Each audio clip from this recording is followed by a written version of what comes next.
Aparat kepolisian dari Polres Rahat melakukan rekonstruksi kasus pembunuhan satu keluarga pedagang bakso yang dilakukan oleh dua orang tersangka, SR dan HR. Satu tersangka dengan inisial HR tewas ditembak polisi di Kabupaten Oku Timur karena berusaha melakukan perlawanan terhadap polisi.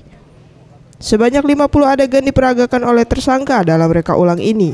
Reka ulang dilakukan di 6 lokasi berbeda, mulai saat para pelaku merencanakan aksi pencurian hingga proses pembunuhan yang dilakukan dua orang tersangka terhadap korban. Saat keduanya menyatroni uang yang disimpan di dalam kamar korban Siswanti dan langsung dihabisi oleh tersangka HR.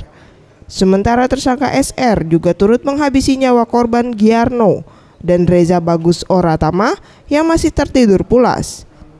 Usai menghabisi nyawa para korban dan mengasak uang tunai serta satu unit mobil, kedua pelaku membuang jasad korban di wilayah Kabupaten Oku Timur dan melarikan diri.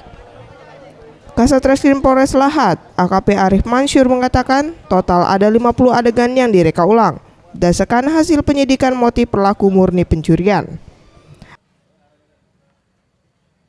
Adegan yang baru saja kita laksanakan ada 50 adegan. Motif pelaku sendiri gimana? Kalau untuk motif pelaku sampai saat ini sudah murni rampokan. Akibat perbuatannya tersangka dijerat pasal 365 KUHP ayat 4 tentang pencurian yang mengakibatkan kematian dengan ancaman hukuman mati. Zulfikri, Sriwijaya TV.